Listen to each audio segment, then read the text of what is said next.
We are not under government. What has the government said? This is a government, they say they are going to do coup against you. The government, come talk to Nigerians. We voted you in. This democracy is our democracy. It's not the militaries. Let me finish. It's not the militaries or Bola Ahmed Tinubu. Come reassure Nigerians. What's happening? What's happening? The way they are managing the information, it is not reassuring. And if it is not cool, they are not doing justice to these officers. If they are allowing their name to be tainted and lists circulated, and people are looking at that list. You say, oh, disciplinary issues and all that. Out of 10, 9 of them are Northerners, 8 are Muslim. The people start taking this and twisting this because there is no leadership that is taking the narrative. It is social media that's taking the narrative of the story. This is serious. This is not a joke. These are the officers who planted the alleged failed coup against Tinubu. Here is the list and their states. 1. Brigadier General A. Sadiq, Borno State, but he is from Nasarawa State. He used Borno State certificate to join Nigeria Army. 2. Lieutenant Colonel Almakura from Nasarawa State. 3. Lieutenant Colonel Bafa, Kano State. 4. Lieutenant Colonel Hayatu, Kaduna State. 5. Lieutenant Colonel Dagnaf from Plateau State. 6. Lieutenant Colonel A.J. Ibrahim from Kogi State. 7. Lieutenant Colonel Usman from Katsina State. 8. Lieutenant Colonel Amos from Delta State. 9. Major Jidda from Adamawa State. 10. Major Ilyasu from Zamfara State. The last couple of weeks have been replete with claims and counterclaims about what might or might not have happened preparatory to October 1st. Reports have been going around that there was a planned military coup that was reportedly put out by the defense headquarters, but the explanation of the defense headquarters was that it had nothing to do with a coup. First of all, your takeaway from what was earlier reported and some of the information we're hearing now about what could have been. Look, I mean, I have lived long enough. I will be 65 next month, alhamdulillah. I've lived long enough to have seen 9 coups. I was in primary school when the 1966 coup happened, so I don't remember that. But the Murtala's coup, I can remember that very well. Murtala's coup, then Dimka, then you have Buhari against Shagari, then you have IBB against Buhari, then you have failed coup. Then you have Oka coup. 9 coups. Majority of them were real, some were phantom. We've never seen the way this in his hand is handled.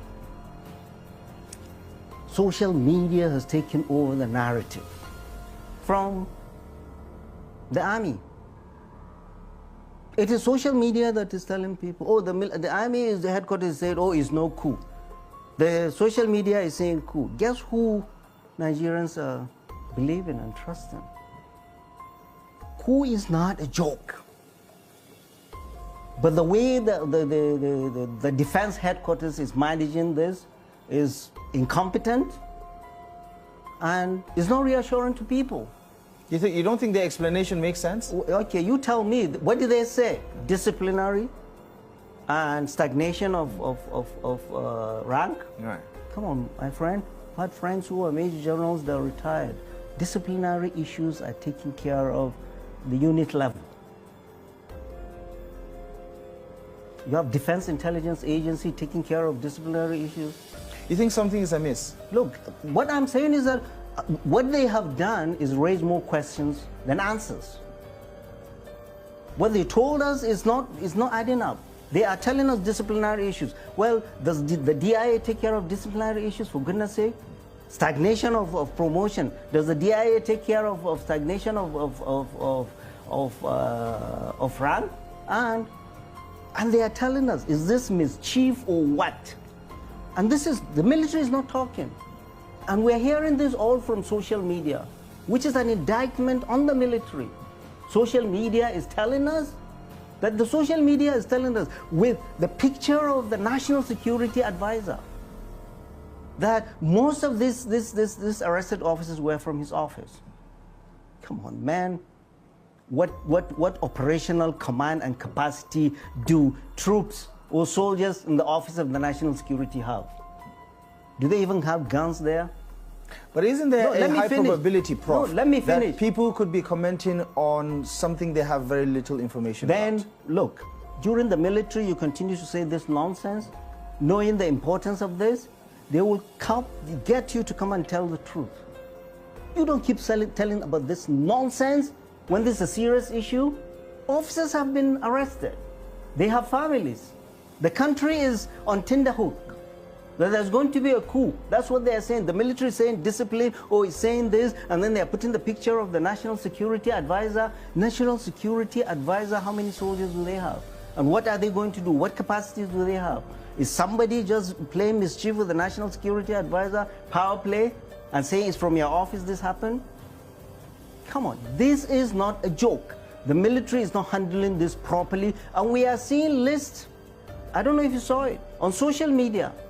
List of soldiers, of officers, you don't seem too worried about the possibility of misinformation, because a good percentage of the information on social media is from the misinformation loop. Okay, look, then what is the military telling us?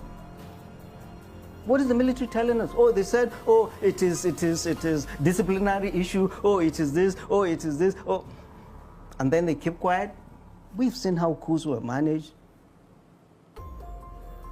I mean, given that all past military coups against civilian administrations were somewhat successful, wouldn't you say that what we're being told right now, that on face value, Nigerians should take it, what the defense headquarters is saying, what the federal government is saying, to double down on this? No, federal government is saying nothing. The military is telling us that, oh, don't worry, Nigerians, just go ahead. These officers are for disciplinary issues. So we should go to bed. But in the past, the leadership of the military have also re-echoed and restated their support for Nigeria's democracy. Yeah, that is the politics. That is what you should be miming. What I'm saying is that, does that reassure Nigerians? I'm saying this is not mature, this is immature, this is not reassuring to Nigerians, and neither is it doing well to the families of these officers. They have families. They are there sitting. If it is disciplinary or something, they are painting them with coup. They are saying, a former governor, the son of this, the son of, for goodness sake, if you have a family member, is that the way you want to hear the news? What would it take to convince you, Prof, that there was no coup plan? No, the military should come and talk to us. I mean, they would say they have said enough. They haven't said enough. We are not, and the government. What has the government said? This is a government, they say they are going to do coup against you. The government, come talk to Nigerians. We voted you in. This democracy is our democracy. It's not the militaries. Let me finish. It's not the militaries or Bola Ahmed Tinubu. Come reassure Nigerians. What's happening? What's happening? The way they are managing the information, it is not reassuring. And if it is not cool, they are not doing justice to these officers. If they are allowing their name to be tainted and lists circulated, and people are looking at that list. You say, oh, disciplinary issues and all that. Out of 10, 9 of them are northerners. 8 are Muslim. The people start taking this and twisting this because there is no leadership that is taking the narrative. It is social media that's taking the narrative of the story. This is serious. This is not a joke. Our democracy has been hard fought. Many have died. And we have always said that the risk to our democracy is not the military, but the irresponsibility of our leadership that have refused to do for their people what they are supposed to do. Do you worry that this could be inevitable? What? A military coup? No, given what's been happening across the globe. Look, what we are saying, who will defend our democracy? It is us. How do we do that? By making those our leaders to do what is right. The military doesn't jump just from the sky in an abstract. Our democracy, we fought for it 26 years. People have died. Many people have died.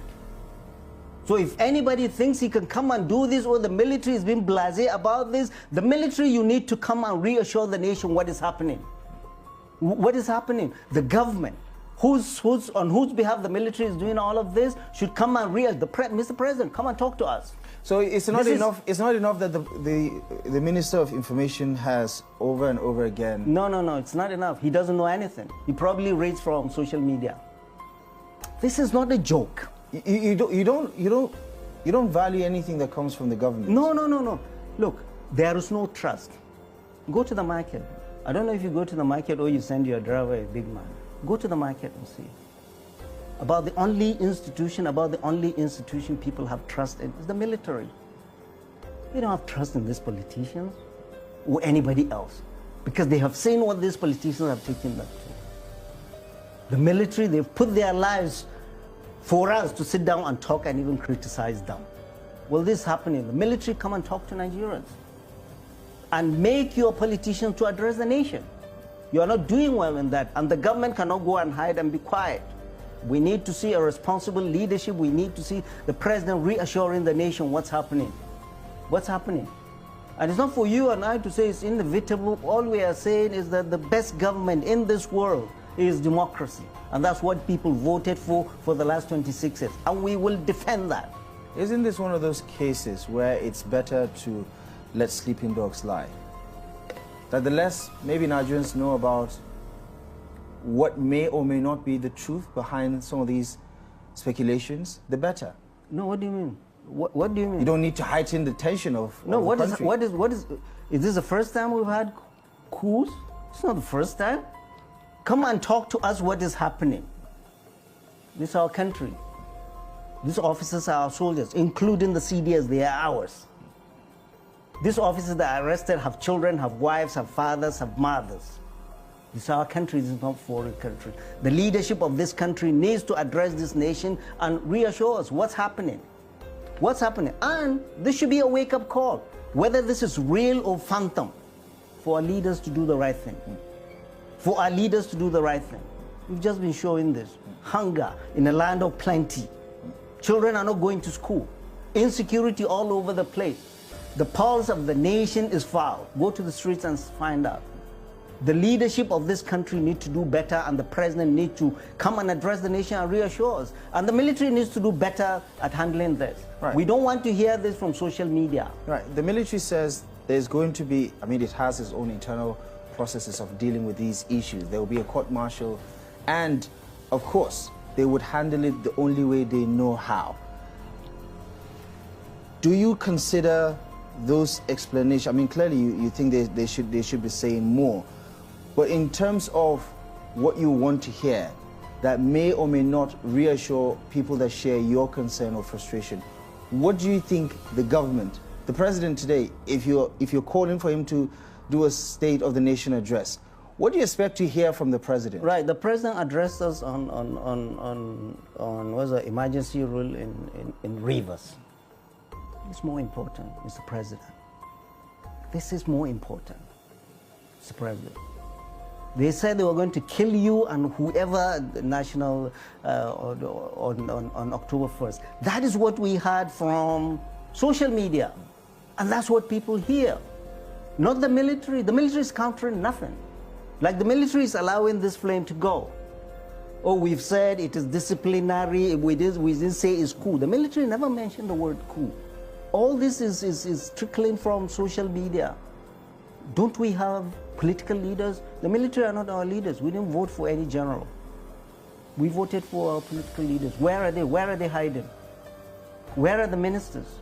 But Prof, don't you think the president and his team know a lot more about the situation? Then they should talk to us. What if there's nothing to tell you? No, then talk to us. We're entitled to know. We are entitled to know. We're not kids. This is not a military government that you hide anything, you say you know everything. No, Mr. President, you don't.